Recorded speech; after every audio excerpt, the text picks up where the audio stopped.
Ladies and gentlemen, welcome to the Hyperconscious Podcast. Alan, what is hyperconscious? Once you understand why something is the way that it is, now you have the power to change it. Great conversations with great people and great questions are the keys to the kingdom of unlocking your consciousness. Every single action that you do starts as a thought. When you control the way you think, you will control the way you act, and you will control the way you live. That is hyperconscious.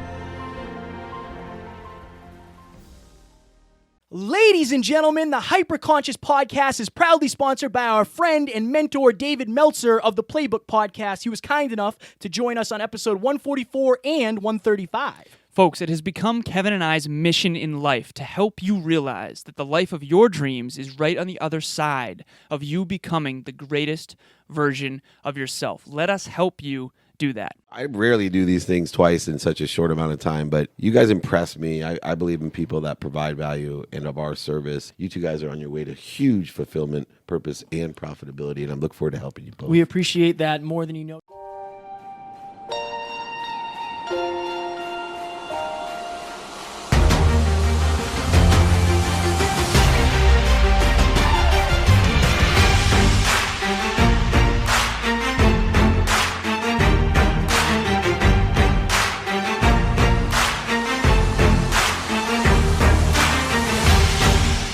Ladies and gentlemen, welcome back to another very special, as always, episode of the Hyperconscious Podcast. We hope you enjoyed our latest episode, Small Talks, where we talked about authenticity and how to be your true, authentic self. For episode number 233, yes, I said 233. My goodness. We are going to do a Scratching the Surface episode on having tough conversations.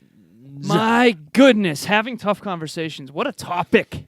Yeah. What a topic. Conversations do change lives. When they're hyperconscious. When they Some are hyperconscious. would say. Some would say. That is how this was born, Right. folks. That is how this was born. Right. But before we jump into this episode, if you feel like you are somewhat alone on this journey of goal chasing, dream chasing, becoming your full authentic self, plug for the last episode. Yes. Then you want to go to the hyperconsciouspodcast.com, click on join #hyperconsciousnation. Folks, we are going to be going live in there and posting in there far more consistently. We apologize.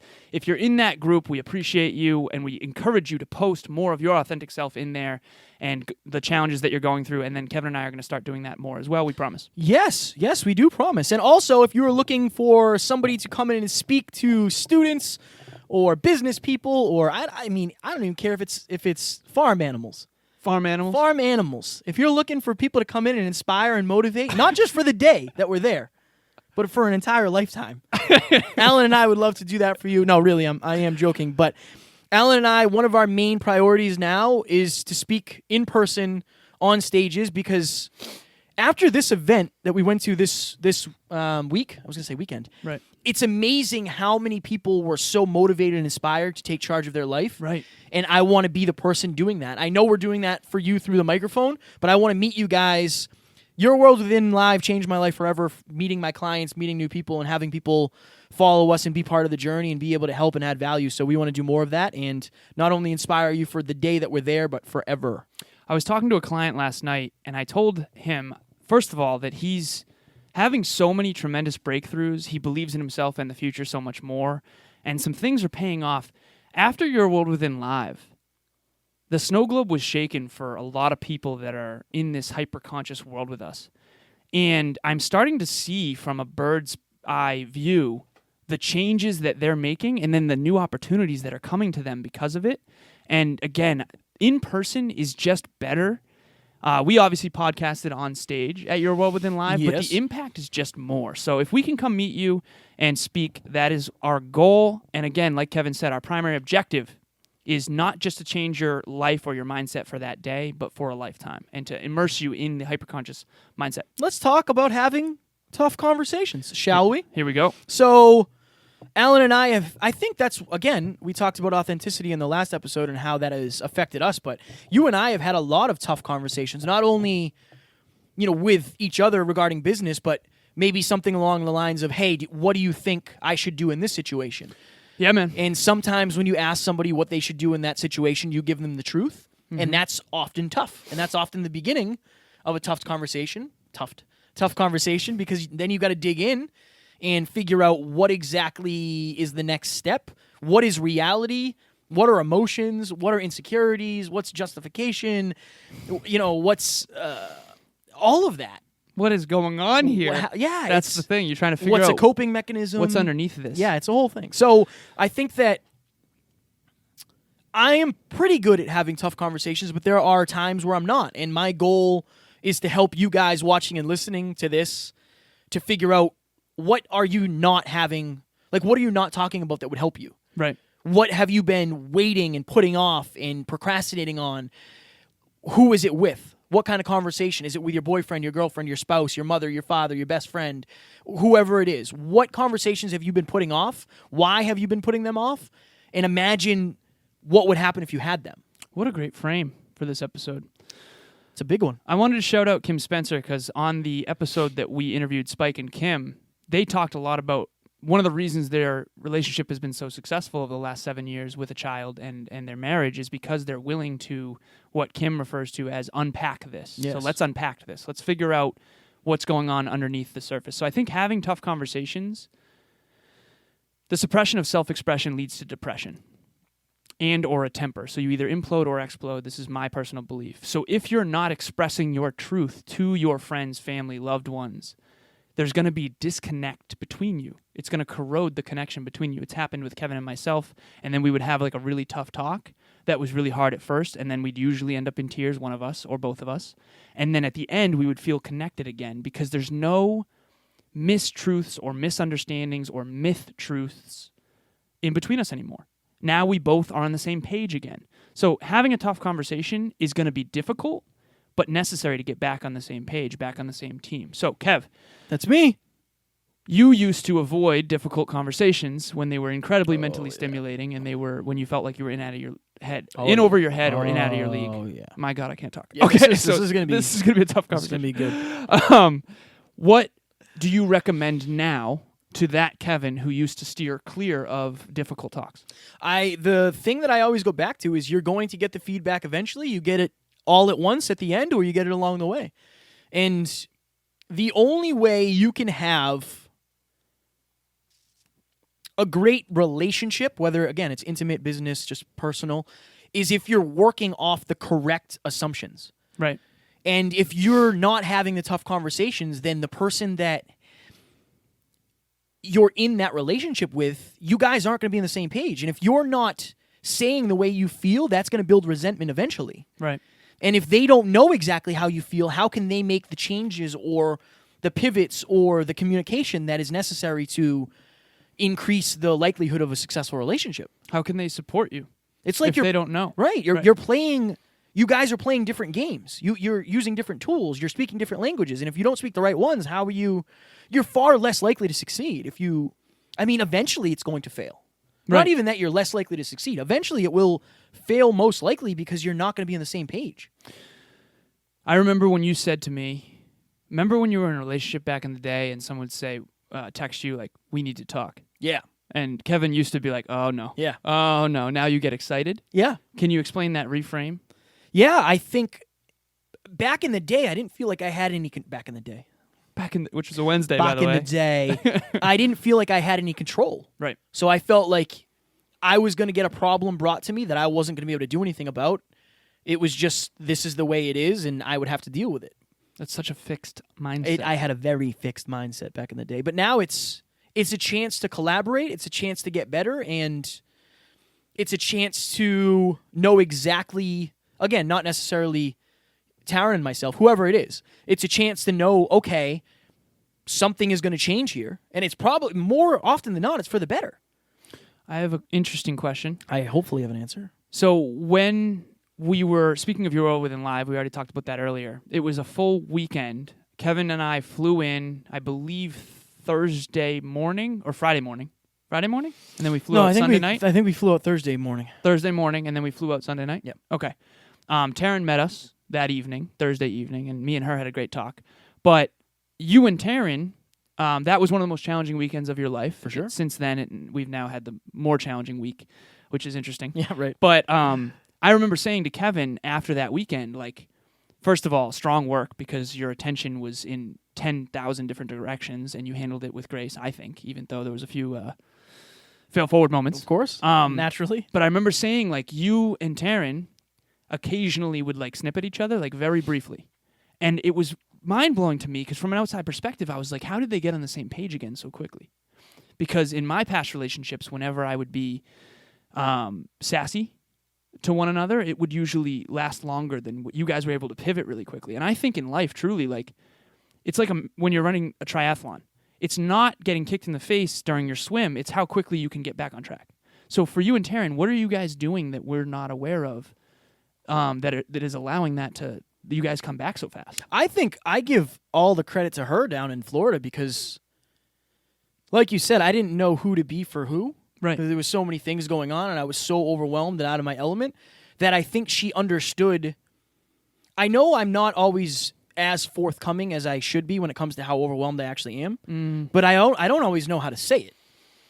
Like, I don't know how to say, what's the most overwhelmed you've ever been? It's that multiplied probably because Right. I've been way more overwhelmed before this, but now this is like a new level that I didn't know existed. Right. So I think that's something I have to get better at, and that's the communication aspect of it. I give her most of the credit on that because we would get snippy with one another, but she would put her hand on mine or I'd put my hand on hers. So fast. It went from sassy to connected so fast. I genuinely don't see know. that often. Man. I genuinely don't know. I think it's just because neither of us like being in that purgatory between right, where there's connection. stuff between you. Yeah. Right. And I'd rather just hold her hand and at least... Have you talked about that? Like the pivots behind closed doors? Like, have you guys decided, like, whenever we're sassy with one another, let's get connected again real quick? Or is there anything I behind think the scenes? afterwards we talked about it, and I think she just said I didn't think it was that bad. It was just like minor disagreements. It wasn't anything huge. Right. So I think she thought I handled myself well, and I didn't think I handled myself that well. Right. But I think we met somewhere in the middle, and she appreciated the pressure I was under. Again, she set up an amazing dinner that Right. now it's crazy because it's so much has connected since then. Cannot connect the dots looking right, forward. Right. And it just helped tremendously because there's no way I could have done that. No way. I just think maybe she understands better than I know how to explain. Right. So if I could explain it better, She probably could. I'm sure she could. I'm sure she could. So yeah, what we're doing behind the scenes, we both want to win at this. We Right. both want to win, and that's why I'm always coming on here and having lessons about relationships because I'm learning them. Right. And I'm not. I don't want to say I'm learning them the hard way because I'm learning them through practice. Yeah. And that's why I like bringing them to people because if you're in a relationship and you're going through the same thing, then I want to be able to add value when it comes to that. And I genuinely want to have the most successful relationship possible. And I know that you have to have tough conversations to do it. I came up with a new quote. Oh, here we go. Breakthrough from Kevin. I usually say Brian Tracy's quotes. This is an innovation from his. So his quote is, if you do not love what you do Oh, boy. enough to want to be the best at it, get out of it like you would a burning building. It doesn't matter if you are the best, but you have to want to be because that's the mastery process. Otherwise, you won't ever achieve excellence. I just realized something. If you don't love your partner enough to want to be the best partner, then you should get out of that relationship. That is interesting. Okay, so I was going to ask you a question. Yeah. You and Taryn, so we just went, to provide context, we literally just went to LA and San Diego. In 7 days, we did 8 podcasts, 3 solos, and 5 guest reps. We did 6 gym sessions. Yep. We did a full immersion event that was 3 days long. We worked with our team. We masterminded in between every single rep. We didn't get a ton of sleep, and our nutrition was, let's just say, subpar. Shout out to In-N-Out Burger. Yeah. Thank you. By the way, extra large shake at In-N-Out. They sponsored the trip. Right. They might as well have. Shout out to Anthony Trucks getting In-N-Out Burger with us. Yes. But anyways, so that was a lot. Okay? I say it was the most productive and successful week I think we've ever had. And I said, Kevin, we're going to connect dots later on to this that we can't even fathom right now. So I'm excited for the future. But when you came home, your snow globe was shaking, your cup was empty, mine was as well. You said you and Taryn had a difficult conversation. Can we go into that briefly? Sure. And what you think made that successful? Because you guys are still on really great terms. So, just for context, Alan and I took a red eye in from Cali, and we left California at 10 p.m. We got home at 7 or 6:30 a.m. We landed. I might have slept for 2 hours on the plane, which is good for me. That's actually really good for me. And then I went home. I worked for like an hour or two, and then I took a nap. It was supposed to be from like 9 to 11. It ended up being 9 to 1. I know those feels. My bad. But I was exhausted. I don't ever sleep through my alarm, and I did. Like I just must have turned my alarm off and threw my phone on the floor because it was under my bed when I woke up. Your body was your autopilot. It was like, nope, this isn't happening. So when I got there, it was amazing. We missed each other so much. It was so good to see each other and be able to connect. But I know, when we started talking, she gave me all the praise, and she was so proud of me, and that means the world to me, and she believes in me more than anybody, maybe more than Alan does. She believes in me so much. It's crazy. I'm so appreciative of it. It means the world to me. She's the most supportive person ever, and I love you if you're listening. So we were talking on the couch, and you have this moment of, I always say this, like, I am empty right now. My cup is empty. I just had the hardest week I've ever had in my entire life, but if you want to bring something up and you want to talk about it, I'm here to do that, because that's what I said I was going to do. Mm-hmm. And I have to remember those moments, because it's easier. It would be easier to say, can we do this another time? Oh yeah. Like, I don't want to do this right now. It's not that I don't want to do it. I didn't know if I was capable of doing it, but we did it. So we were just talking on the couch about our futures and what our futures we want out of them. And I realized very quickly that I didn't have the clarity that she had regarding certain things. And again, it's very easy to blame other people. The thing about having a tough conversation is you can make it easier by being honest, or tougher by puffer fishing. Oh, yeah. And you have to, that's why it's also super important to realize who you're having a tough conversation with. Mm-hmm. If you're having a tough conversation with somebody who you know wants the same result as you got to be open, you got to be honest, you got to be vulnerable, and you got to communicate properly. And that part of it was amazing. I realized quickly that she has different clarities than I do, and that's something I want to work on. I literally texted her a half hour ago and said, I want to have that talk again, and I want to be able to bring more value. But there are times, so because of our schedules changing, I didn't let her in. I didn't bring her in on the fact that we were podcasting a day late. Instead of Monday, we were doing it Tuesday. And that is a thing. Like, that's something that I have to work on. So when she brings that up, again, my natural reaction is like, oh, Jesus.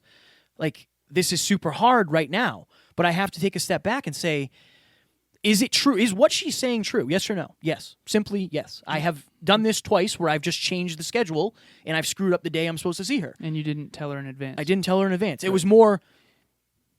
was more of like, hey, just so you know, I won't see you tomorrow. Instead of a week before, hey, this is what I think is going to happen. Can we pivot? Proactive versus reactive. Exactly. Right. And that's on me, 100%. Right. And that's why a lot of times for me, the tough conversations are tough because I know I'm wrong.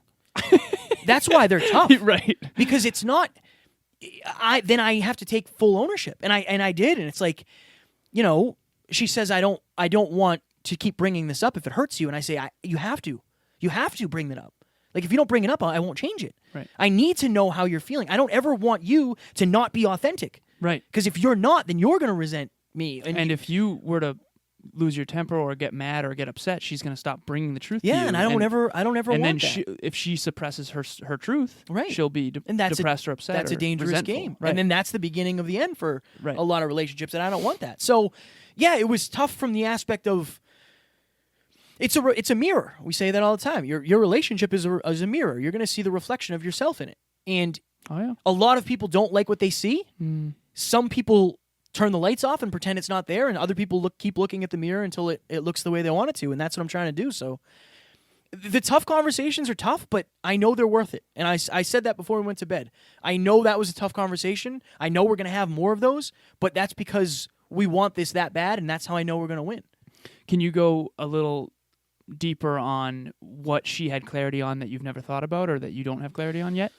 Because I want to show the value. Like, let's say Taryn does have more clarity about certain aspects of the future. That's going to make you have more clarity. Right. Which is good, because then you're more likely to manifest that vision. Well, like you say, it's easy for me to say. The sum is greater than the parts. The whole is greater than I said it so confidently. Yeah, right. The sum is greater than the parts. The whole is greater than the sum of the parts. For sure.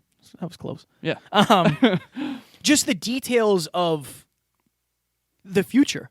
With me, I want my future to be now multiplied. Right. That's amplified. It literally in my mind. That's how I explain. Like that's I'm More a of simple, this. I'm a simple creature. Right. Um, More In-N-Out Burger. more In-N-Out Burger, more podcasts, more gym sessions. Right. More love. More jacked. More jacked.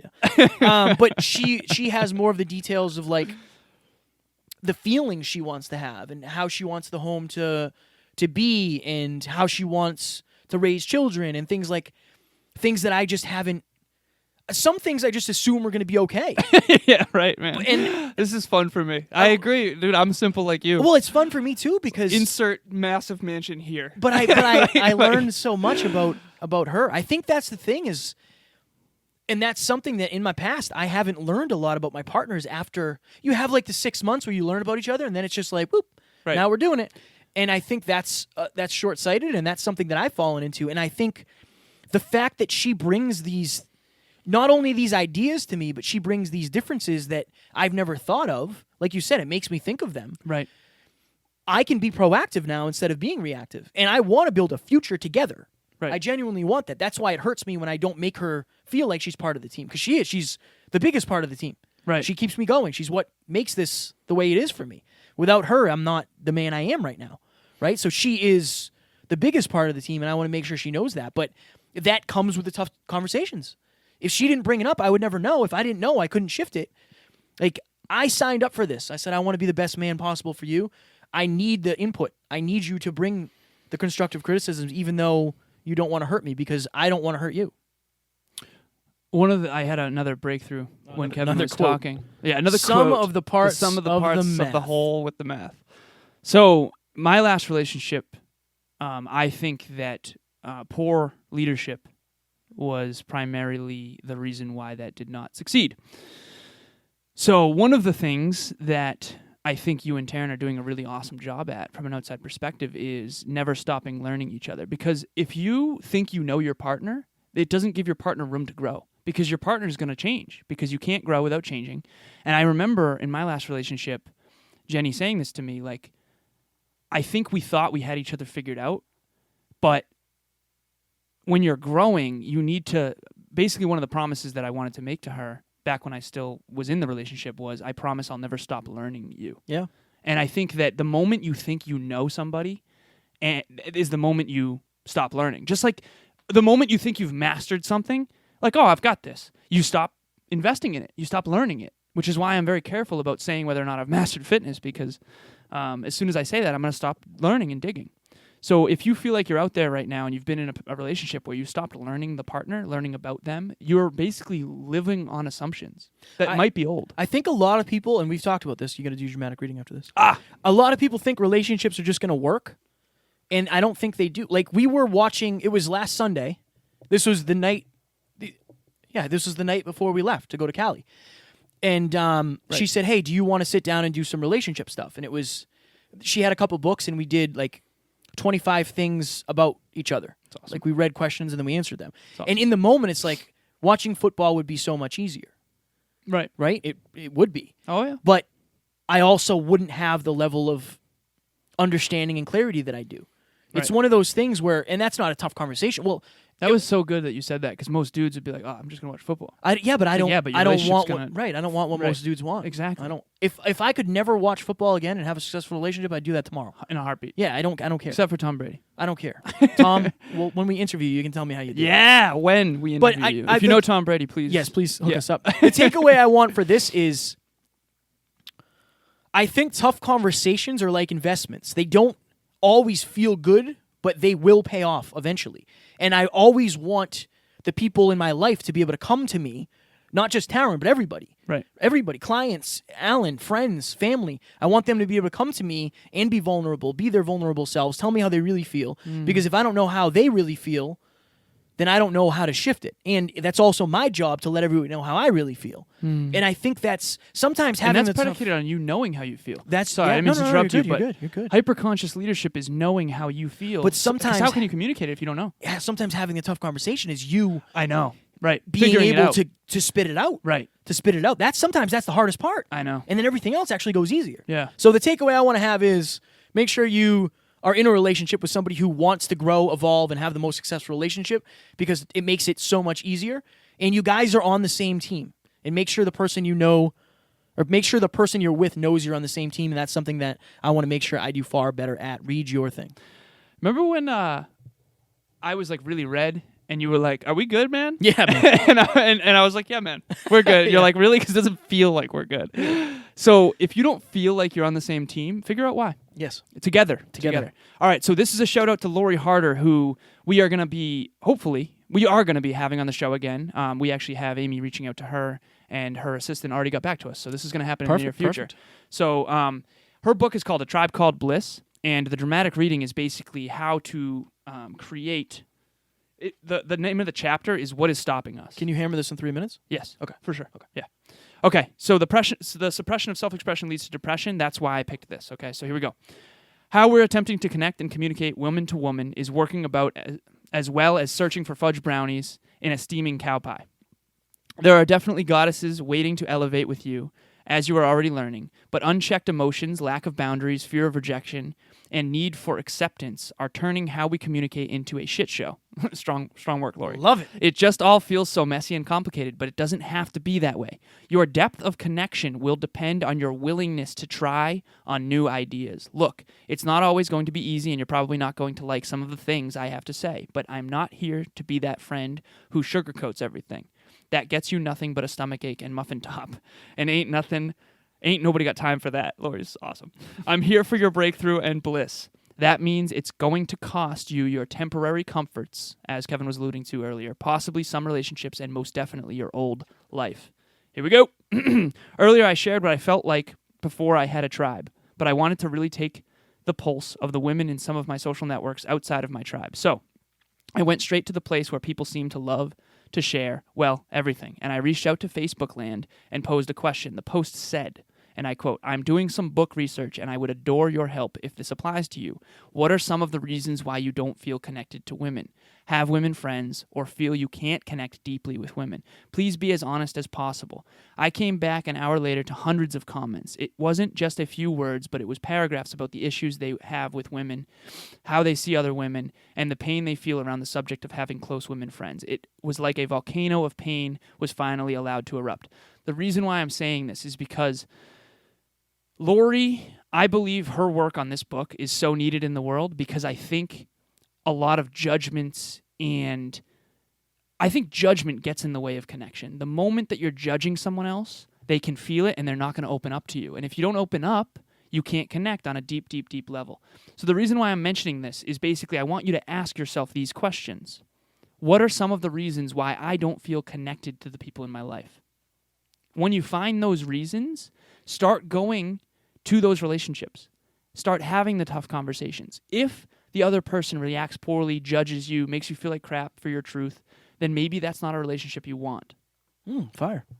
And another thing is, having a tough conversation brings you closer afterwards. Oh, yeah. It's you're almost selling yourself short if you say, you know what, I don't want to have that conversation. Okay, well, you're not going to get the connection after.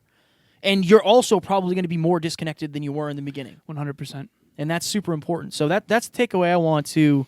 For me, it's... I genuinely feel like she is my better half. Like, right. She brings these things... It's like she is... I got to do better. I want to make sure I'm bringing stuff to the relationship. Don't look at me like that. I can name at least one thing she's better than you at. I'm kidding. What is that? Well, I think she's unbelievably intelligent. She is. Yeah, she's definitely smarter than I am. She's the smartest. 10-second blip. 10-second blip. I think you're both smart in your own ways. No, I didn't no, mean no, I didn't fine, mean you're to fine. I didn't mean to You're Jeff fine. you there. You didn't Jeff me. You will never know what you're leaving on the table by skipping out on tough conversations unless you have them, and then you'll realize how important they actually are. Fire. Is that it? When you dig, it gets messy, but do it anyway. Ladies and gentlemen, we hope you enjoy. Talk to you soon. Bye. Bye.